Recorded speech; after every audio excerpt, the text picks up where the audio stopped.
I to je ono što trebate prihvatiti ako gledate kupiti Kineza. Nisu savršeni, ali su funkcionalni i ponavljam, kupili su vas sa dodatnom opremom koja je jako skupa.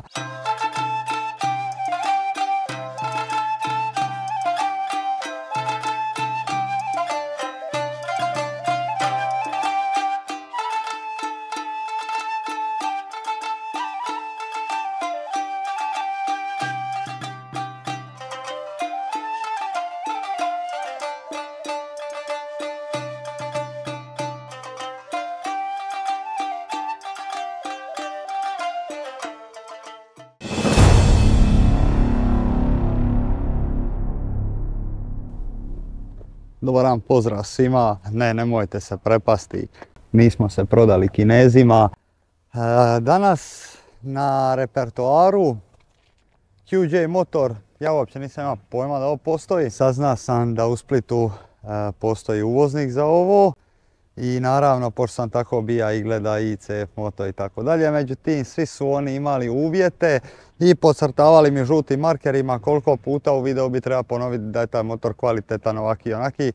Zapravo samo ono marketinški trikovi, jer na kraju krajeva kad vam neko iskreno nešto kaže, kad vam kaže te mane, onda imate normalna očekivanja. Kad vama neko hvali CF Moto, vi sidete na njega i vidite da to nije baš nešto i najbolje, onda se razočarate, imate kompletno krivu sliku od svega toga. Tako da eto, ja sam uspio u Splitu naći nekoga di ne moram govoriti po šabloni šta mi oni kažu, nego čisto dati nekakav moj uvid u motore. Dakle, uvoznik za QJ Motors u Splitu i općenito, znači postoji samo u Zagrebu koliko sam uspio vidjeti. Sada ovdje u Splitu imamo,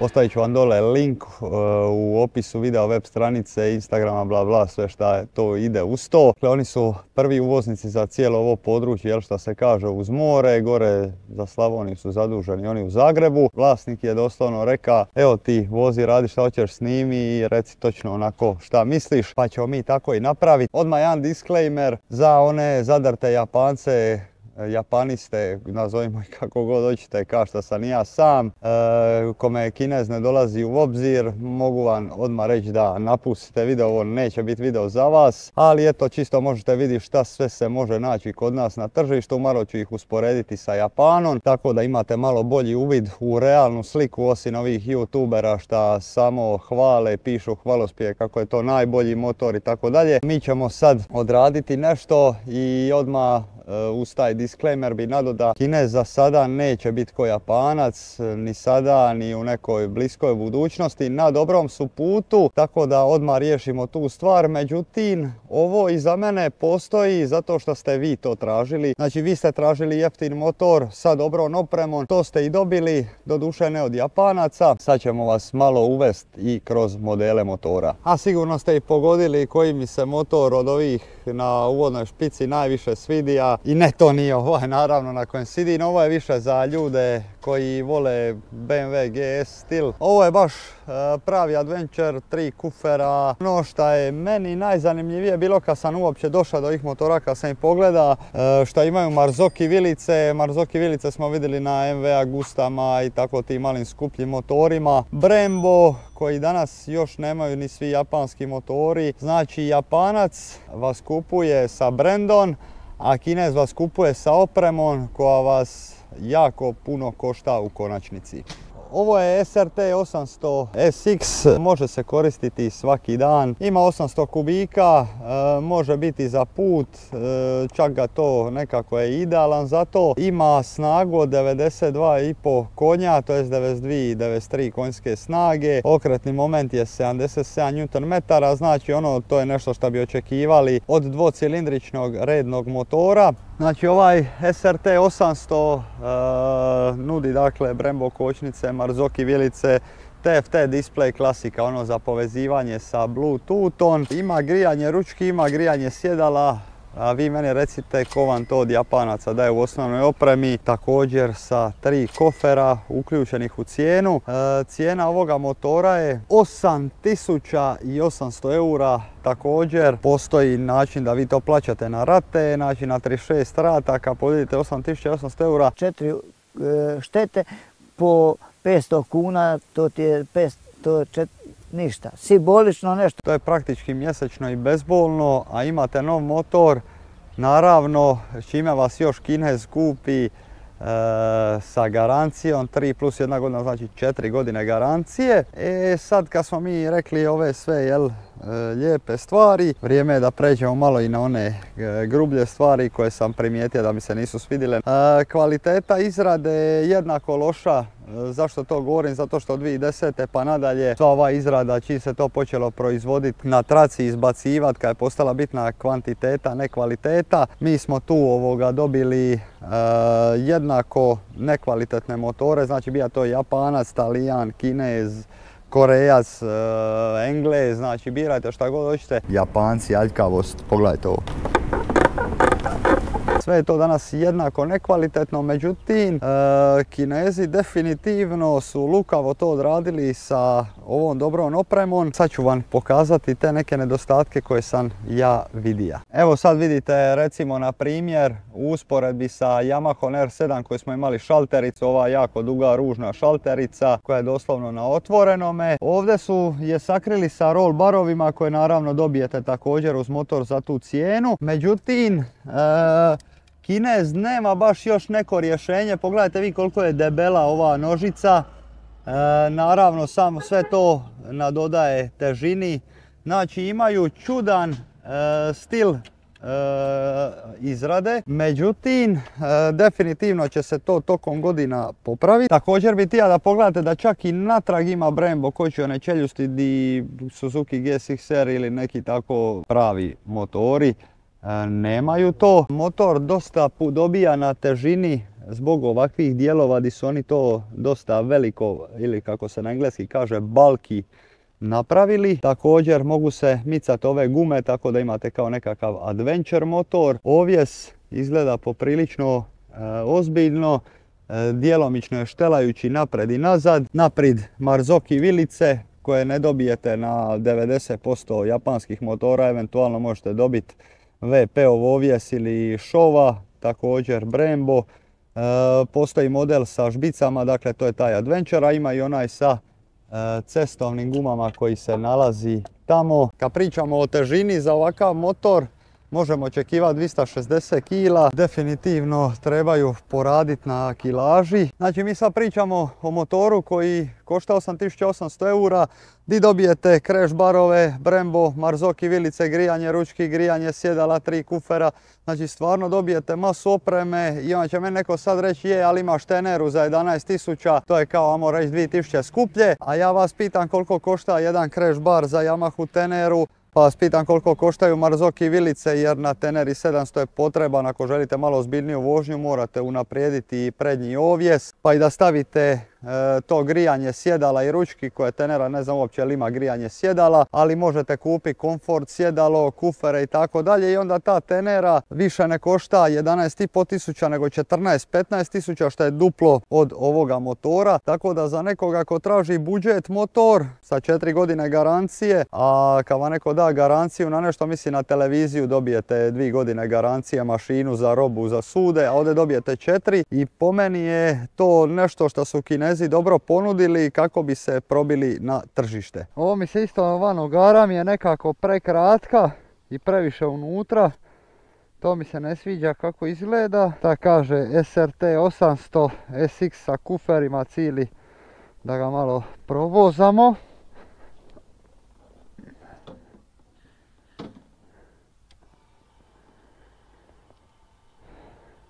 Dobro, TFT display. Izgleda dobro. Aha, tamo sam htio se poželit kako mu je svjetlina mala, ali evo sad vidim da se može povećati. Ima čak i ovo, evo izgleda automatsko, pa koliko vam triba. Motor je dosta glasan. Čuje se ono ispod vas. Težak dosta umistu. To odmah moram ovoga primijetiti. Evo ovdje po ovim rupama. Ovdje stvarno ima rupa. Pa Ovjes je, moram priznati da sam malo iznenađen. Zvuk mašine nije nešto spektakularan. Definitivno se vidi cijena ovjesa. Na kurac. Sad ćemo vidjeti, ovdje ima malo i makadama, pa me baš zanima kakav će mi biti po makadamu. Dosta ovako umistu, vidi se da je visok, evo meni su taman pune noge i skvrčene možda za koji stupanj. Volan je gore visok, prirodan položaj sjedenja.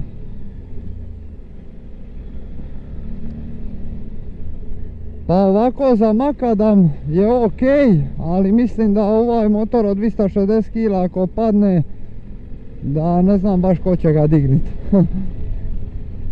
Jer je ono punje kufera i svega skupa, još kad sidate vozača i suvozača, to onda bude baš dosta. Neloše razvija snagu, da je nešto sad uzbudljivo, nije. Ali ovako, dosta pristojno za neki motor od 800 kubika. Ja bi ga usporedio sa onim V-Stromom 800. Mislim da je to taj agregat, vjerovatno su od njih uzeli licencu kao i kod onoga drugoga od 650. Retrovizori u sredini su dobri, malo se ovdje po rubovima krivi slika. A sad me zanima ovako kad ja dam gasa.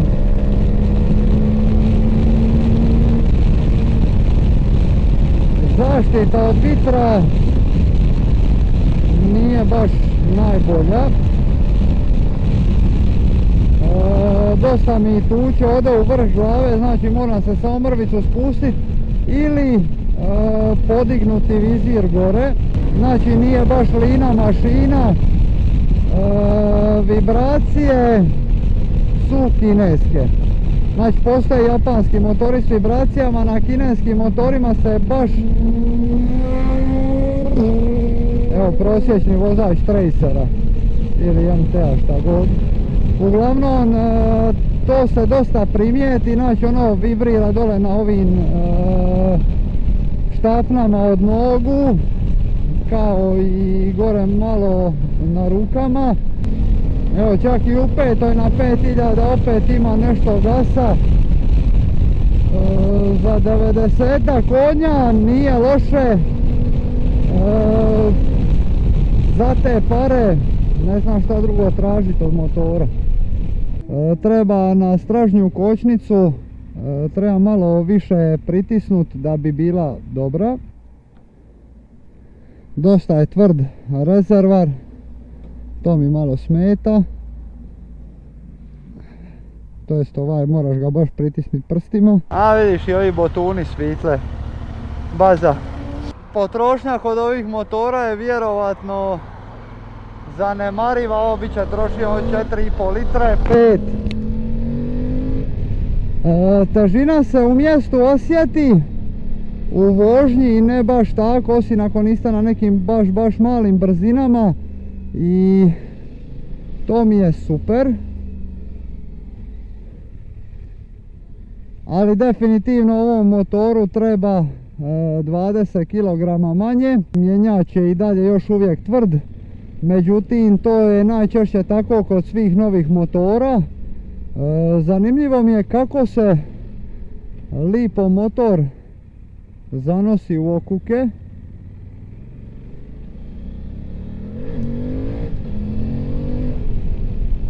S obzirom na ovu težinu dosta lipo on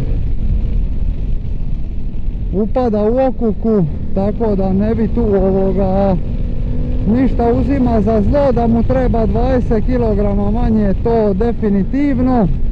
I vjerojatno isto još jedna jako bitna stvar, nemojte motore bilo koje nove da se odlučite za ovo ili da se ne odlučite, nemojte nove motore ostavljati na kiši, jer vjerojatno će ih uvatiti hrđa, tako da imajte i to na umu. Ako vam ovaj motor odgovara, znači svi motori su ovdje registrirani i možete ih doći probati u bilo koje doba dana, znači na TTS. Sidite, probajte, ako vam se sviđa ovakav stil adventura,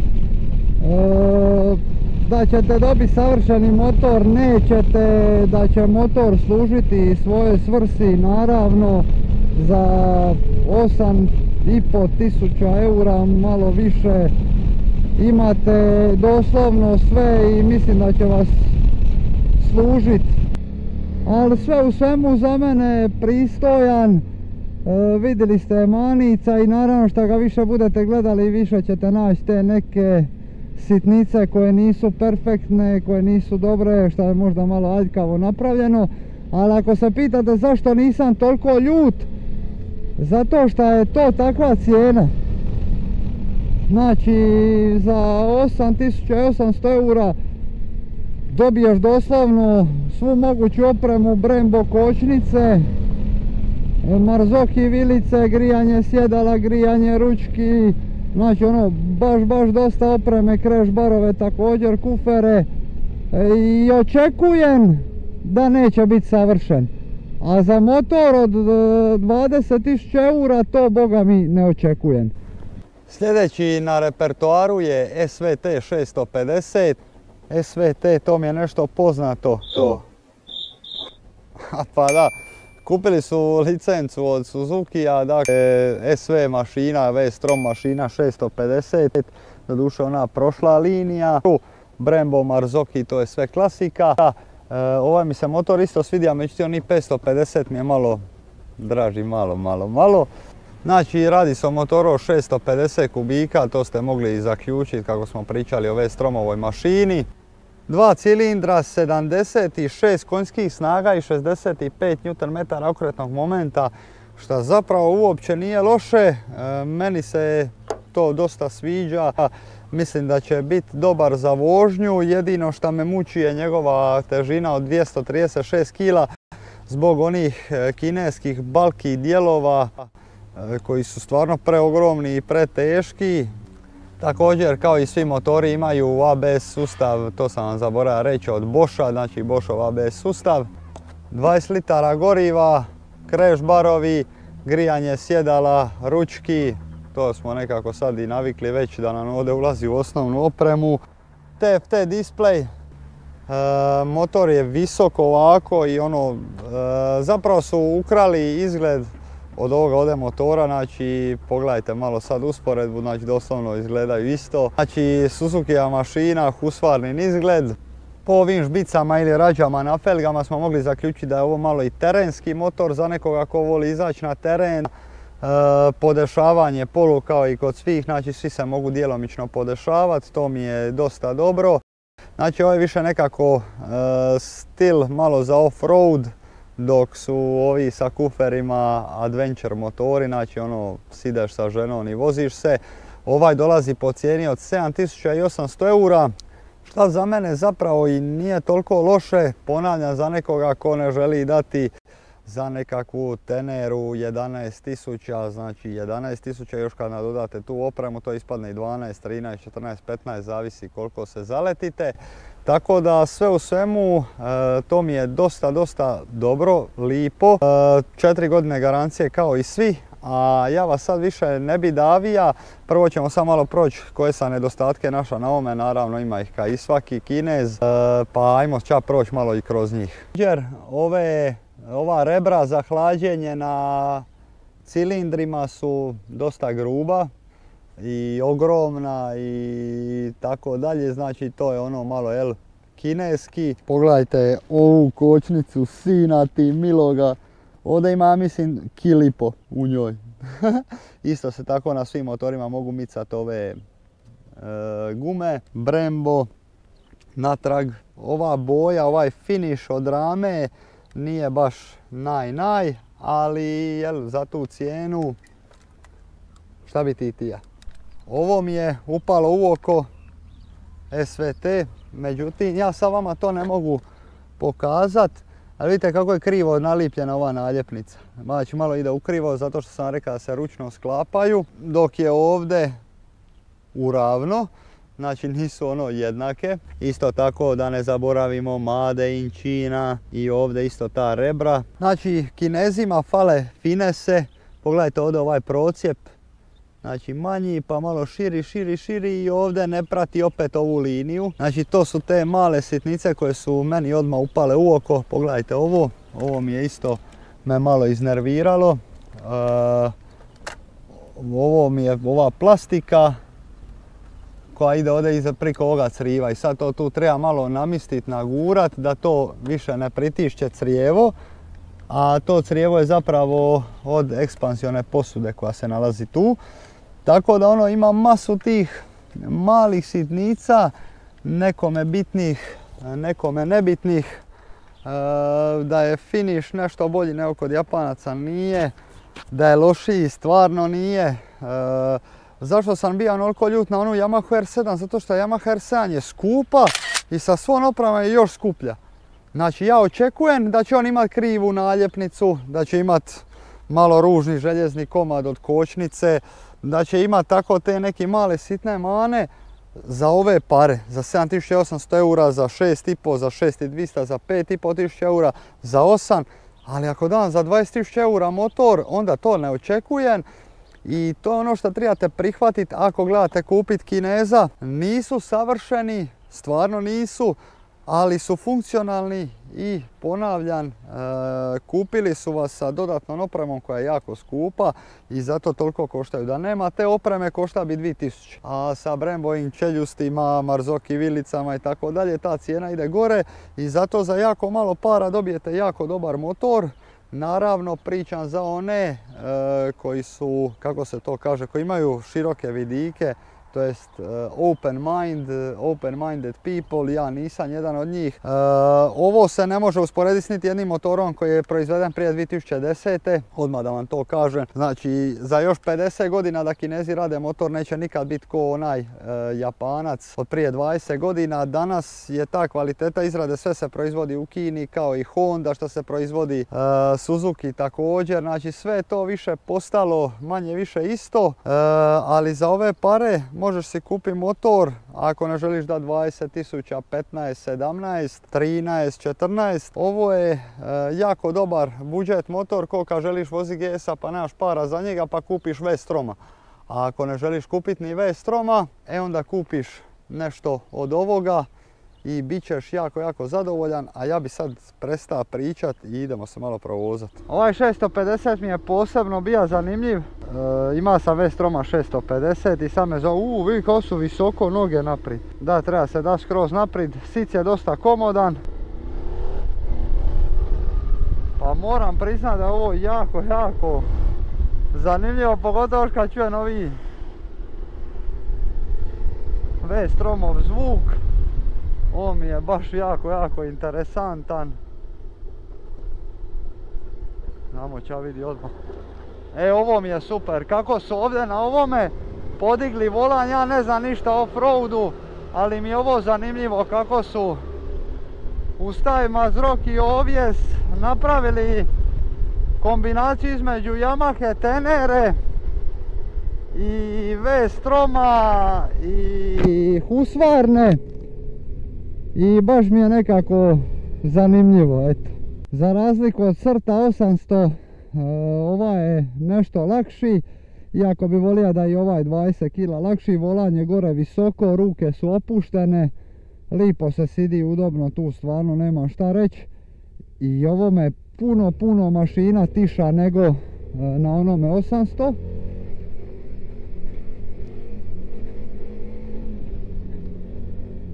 Maka da mu ga čak i nije toliko teško kontrolirati koliko sam mislio.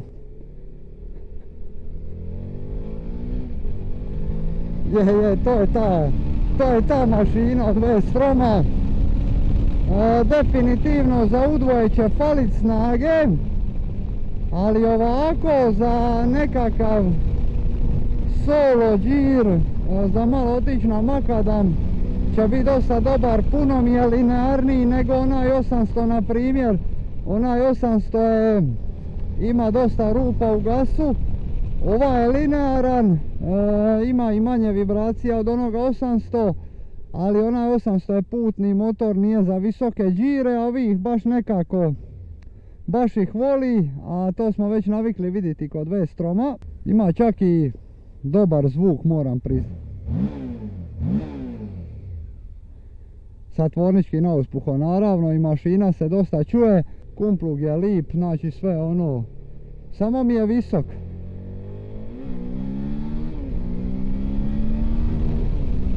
Okida odlično, čak je i stabilan na malo većoj brzini, to mi se sviđa. Zaštita od vitra malo mi je fali na ramenima, jer je dosta je uzak ovi prednji kraj, onda mi taman vitar baca ovdje sa strane u ramena. Slabiji mu je okretni moment nego na onome 800. Onaj 800 na primjer na ovih 5500 kad mu daš gasa stvarno te počupa, a ovaj je već malo ljeniji. Znači ovaj vas nekako baš pita da ga date malo u veće okretaje. I sviđa mi se što je ono nekako muški je širok. Je QJ Motors, stvarno su mogli smisliti neko bolje ime, nije im baš reprezentno. Vjerojatno to ono na kineskom znači Kavabusa i dobro zvuči, ali ovako na hrvatskom ništa posebno.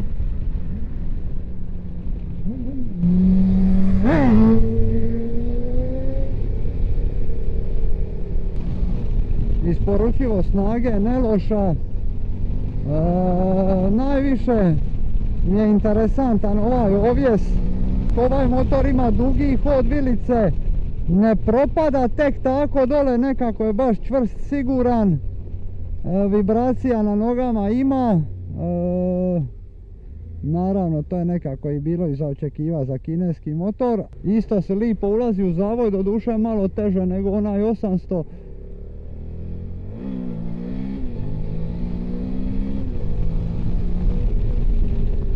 Jer onaj 800 ima malo niže težište, ovaj gore dosta visoko,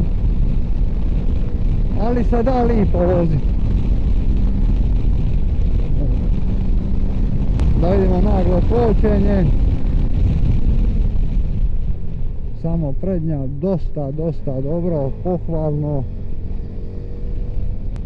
Naravno mišljenja su podijeljena, ja isto nisam neki fan kineskih motora, ali zbog puno upita na kanalu odlučio sam snimiti to. Ali za one koje zanima, zbog svoje cijene i opreme koju dobijete, čisto da vidite iz prve ruke šta ćete dobiti, šta možete očekivati. Jer gledajući Motopulse, Motorevije, tamo vas svi onako lažu. Tamo vam niko neće pokazati one sitne stvarčice što se pokaza krivo zalijepljene naljepnice i tako dalje.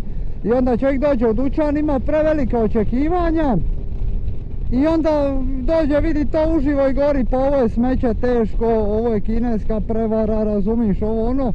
A ovako ti kad znaš da on ima vibracije, ako si ti pogleda ovaj video, ako znaš da su mu naljepnice malo krivo zalijepljene, znači ima 101 manu.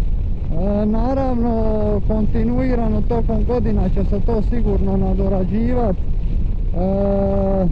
Ono što sam ja shvatio je da cijena prodaje motor čak i nije bitno šta ti dobiješ za tu cijenu dokle god ti imaš nisku cijenu. A ovdje su oni da bi konkurirali u stvari na tržištu dobili naravno dobar proizvod zbog opreme koju daju uz ovaj motor. A ovo je također i dobra vijest za Japance, to jest ljude koji vole japanske motore, a možete i pretpostaviti zašto. Jer jednostavno ljudi koji vole japanske motore i japanski proizvođač zbog kineskih motora mora ubacivati masu dodatne opreme, međuosobnu opremu, iako im to nije bilo u cilju, ali da bi bili konkurentni na tržištu. Jer činjenica je da će ljudi izabrati prije ovaj motor za 8000 nego neki recimo Teneru za 11 gdje moraju još uložiti 4005 eura u opremu, auspuhe, gluposti i tako dalje. Tako da ovo je ništa drugo nego sistem ponude potražnje. Ko voli nek izvoli, ja ću naravno se držati motora do 2010. godine. Čak i ovaj 2007. šta ga imam mi je malo možda i previše. Sviđa mi se ovaj početni gas, gdje ga vi u stvari imate odmah zbog V2 mašine, naravno kasnije se to nešto izgubi. Možete otići bez problema na makadam, ja koji ne znam ništa o makadamu, dosta je lagan, iako i ovaj motor mora ići na dijetu. Sad ide onaj moj 550. Sljedeći meni najdraži koji mi se najviše svidio od svih ovih je QJ Motor SRT 550 SX. Zašto mi se najviše svidio? Znate da mi je Tenera ono vrh motora.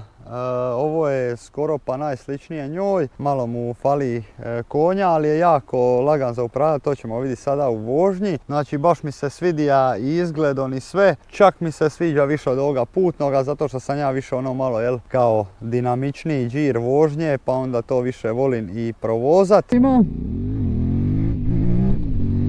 Znači on također ima 2 cilindra, 550 kubika, 56 konja, što zapravo i nije toliko loše za 550 kubika, 54 Nm okretnog momenta, naravno 6 brzina imaju svi, također svi imaju upside down vilice, ovaj također ima Marzokija. To su nekako standardna mjerila. Visina sjedišta 805 mm, to je 80,5 cm, što i zapravo nije toliko loše jer ga može voziti neko i ko je malo niži, a vidit ćemo sada i o čemu se točno radi. Dakle, također vrijede ista pravila, samo ovaj motor ima 20,5 litara rezervara, to je dosta dobro što se tiče puta. Štitnici za ruku, crash barovi, znači sve je to uključeno u cijenu, grijanje sjedala, grijanje ručki, znači imate apsolutno sve.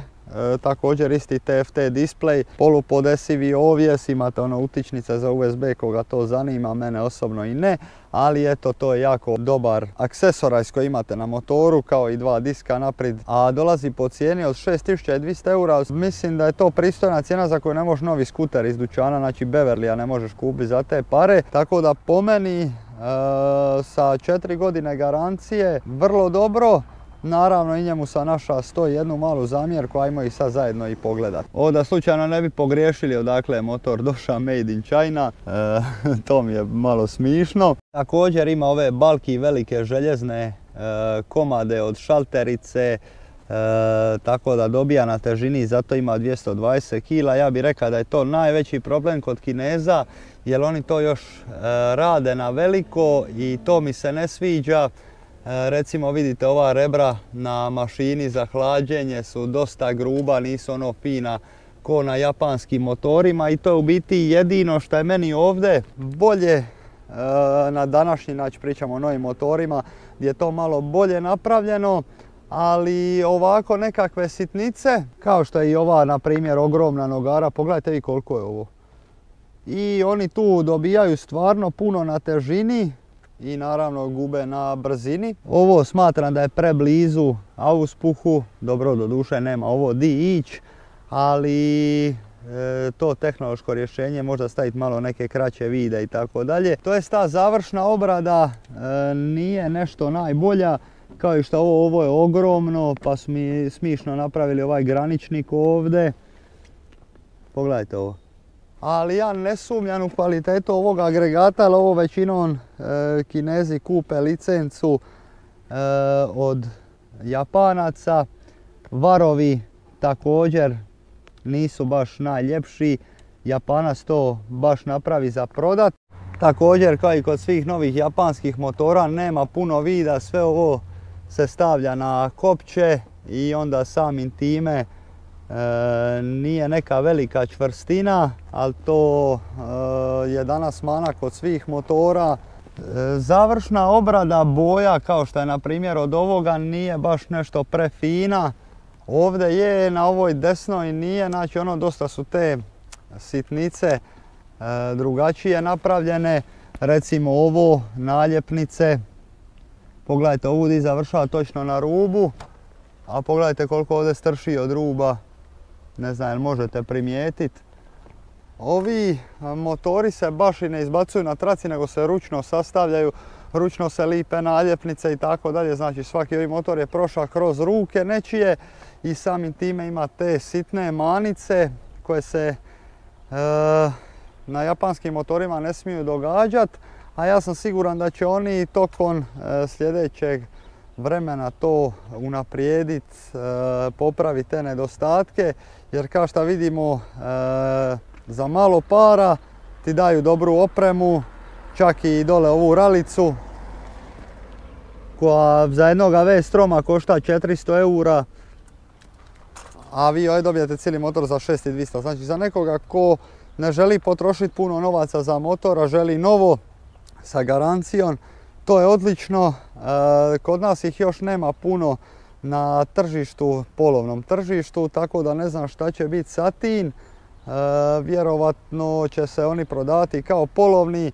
Masu ljudi se pita šta ćemo sa rezervnim dijelovima i tako dalje. Znači dijelovi nisu problem, barem ne ovdje u Hrvatskoj, znači postoje dobavljači i za to. Nekih aftermarket auspuha još i dalje nema, iako vidit ćete ovaj ima stvarno dobar zvuk i zato mi se možda i najviše svidija. Tako da dijelovi ti nisu problem, ovdje čak ima i servis za njih. Tako da cjelokupna slika nije toliko loša koliko sam mislio, nisam nikad čuo za ovi QJ Motors. Ajmo da vidimo mog favorita.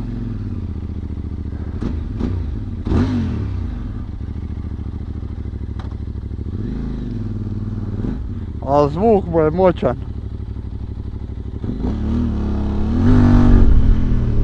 Znači ne možete ga digni na zadnje kolo, odmah vam ga blokira.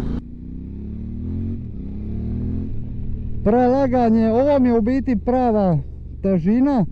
Iako sad zamislite zbog onih debelih dijelova, manica i tako dalje, koliko bi se on mogao još bolje voziti.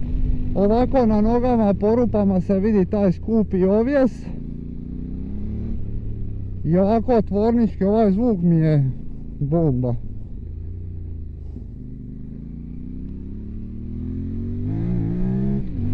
I odmah ga spusti nazad, ali ovo je motor za gasirac. I naravno možeš otići na makadam. Ali s obzirom na ovu malu mašinu i sve to skupa, dosta dobar. Svi imaju istu instrument tablu, znači nema tu neke velike razlike, grijanje ručke, grijanje sica, bla bla, znači ono sve on to ima. Slušajte zvuk sada. Sad vidite, ovdje procjep nije jednako i ovdje. To su ta kineska posla i to treba očekivati ako već želiš voziti ovakav motor. To bi treba nekako i uočiti odmah i treba biti svjestan toga jer ipak nešto plaćaš skoro duplo manje nego što bi platio na nekom drugome motoru.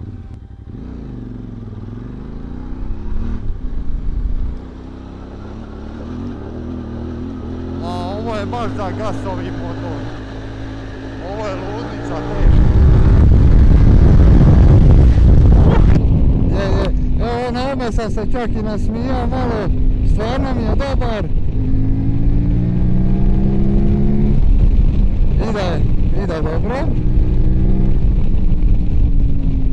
Kočnice naravno odlične, iako se čak nisu još razradile, ali bi vjerojatno kao one još malo sidu na svoje mjesto. Mjenjač je na primjer dosta tvrd dok se malo ne razradi, ipak ima 6 km motor. Ali prelaganje, znači prelaganje, ovo je ko neka mala tenerica, a opet sa svojim konjima konkurentna i ono imaš te štetnike za ruke, kreš barove, ovo ono, ne izgleda loše, a i guš mi ga malo ovako da gasa. Ne znam, na svakom motoru sam spomenuo nešto drugo, većinom su isti, imaju istu opremu. stražnje kolo, temperatura gume i koliko ima zraka i ovdje isto koliko stupnjeva i koliko ima zraka. Evo sam mora isključiti traction control. Znate kako je to sa dinamičnim vozačima i motorima. Ako nisi probao motor bez traction controla nisi ni živio. Ovaj motor isto traži visoke okretaje, zaštita od vitra ovdje u vrhu glave.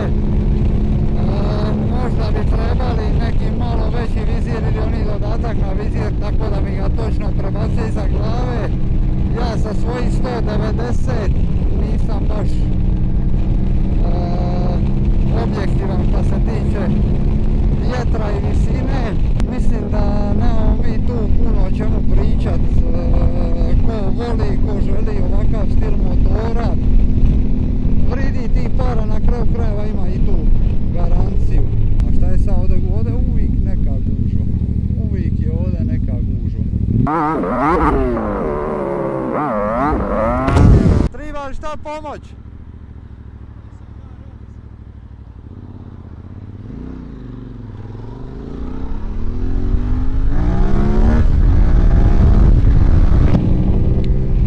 Pokvarija se Golf, a rekli bi Made i Njemačka. Uglavnom, baš mi je nekako zabavan okretanje. Mislim da bi ja dobro plesao s ovim. Nema smisla da radim one reviewe preduge. Ovdje sam vidio ovo što me zanimalo za prvu ruku, da uopće ja vidim šta je QJ.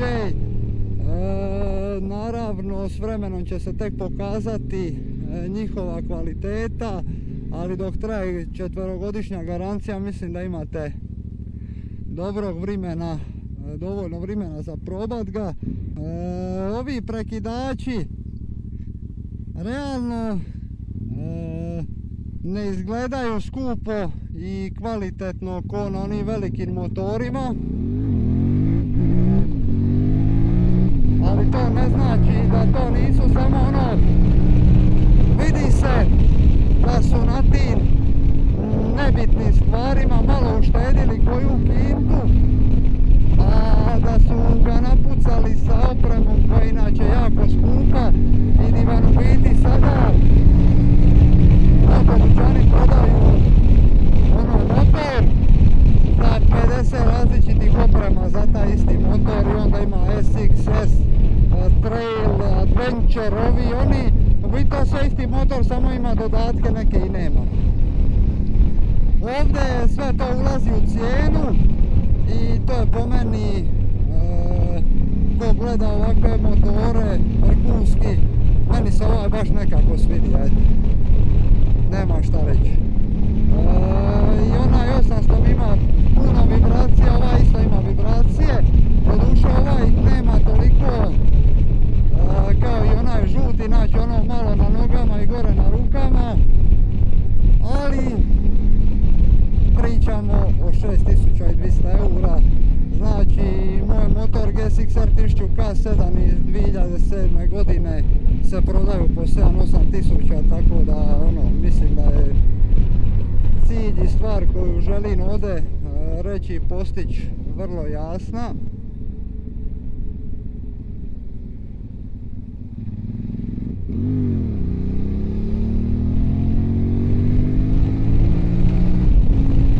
Brate, meni nekim ljudima stvarno treba oduzeti vozačku dozvolu. Meni je sad susjed kupio CF moto i ono ovako off record, jel? Šta će njemu išta bolje od toga? Čovjek ima 64 godine, u penziji je. Njemu će taj motor trajati do kraja života. Nekakva silovanja na motopartijima, na ovim motorima, ne znam kako će proći, to će se pokazati u budućnosti. Ja bi volio da naravno bude šta više konkurencije, jer kad ima puno konkurencije onda su i cijene bolje kako kineskih tako i japanskih motora. Kinezi neće nikad toliko puno poskupiti bez da vam daju nešto za uzvrat, zato što jednostavno nisu na dobrom glasu još odavno kad su proizvodili one Zongshenove i ono. Međutim, Zongshenovi i Hyosung su se vrlo rano pokazali da su loši i onda su Kinezi jedno dugo vremena šutili. Šta ide bokon, ovo čak ode i u bok. Dugo su šutili, nisu ništa govorili i sad su došli ovako i napadaju sa svih strana. Tako da, eto, to je to što se tiče kineskog tržišta. Nećemo imati puno Kineza zato što najčešće ljudi koji ih nude ne žele da se ovako priča o motoru, da ima te nedostatke. Ali ja imam obrnutu politiku, ako ja vama kažem koji su nedostaci, vama će to biti draže i doživit ćete to puno ozbiljnije nego da sam vas laga i reka da je sve prekrasno, a vi ga dođete ovdje u Mio Moto isprobati i kažete pa vidiš nije rekao ovo, nije rekao ono, a u biti ćete ovako imati realnu sliku i naravno prije svega manja očekivanja. A ništa, idemo sad napraviti neku završnu riječ i to je to. I evo smo došli do kraja i još jedna recenzija, valjda recenzija, nema pojma. QJ motor za one koji žele jeftino imati motor, koji nemaju novca, koji žele imati neki motor malo duži period da ga neće prodavati. 4 godine garancije, ne prevelika cijena, za mene jako dobra stvar. Ja osobno nisam ljubitelj toga, ja sam više ono starih japanskih motora ljubitelj, ali nekakve stvari odmah morate znati da ovo neće nikad biti kao japanski motor, ali čim vi gledate ove motore, znači da vas onda oni zanimaju, nećete biti puno razočarani, a za sve vas kojima se svidja jedan od ovih motora, ima ih naravno i manjih kubikaža, dođite u Mio Moto 4. gardijske brigade 50 PA u Splitu na TTTS-u. Možete probati bilo koji model od ovih, svi su registrirani i spremni za vožnju. Na kraju krajeva ne košta vas ništa probat, besplatno je, dođete, vidite, probate pa ćete vidjeti o čemu vam pričam. Kineska perfekcija definitivno ovdje nije na dijelu, fali tu malih milijun sitnica, ali opet gledamo nešto u tom rangu, znači ovo se proizvodi zato što ste vi to tražili. Naravno ovo je i dobro za one zadrte koji samo vole japanske motore, uključujući i mene, šta će sada zbog dolaska ovakve konkurencije na tržište Yamaha, Suzuki, Kawasaki, Honda također morati nuditi osnovnu opremu jako bogato i samim time spuštati svoju cijenu kako bi bili konkurentni uopće na tržištu. Tako da ovo je i dobro i za sve nas, neka ih. Ja definitivno ako izađe neki R motor to bi volio prodati, ali ne pričam sa onih 650 S i ono ne CF motor gluposti što su izbacili, ono mi je kanta teška. Znači kad bude neki red na 4 cilindra 1000 RR to bi volio provozat da vidim taj zvuk, vibracije i tako dalje i za koliko će se para uopće takvi motori prodavat. Ja bi vam se zahvalio na pozornosti. Dole u opisu videa imate ST Moto merch. Ostavit ću vam podatke od Mio Mota gdje možete doći u salon, pogledati sve ove motore, provozati ih. A mi se vidimo sljedeći put. Pozdrav!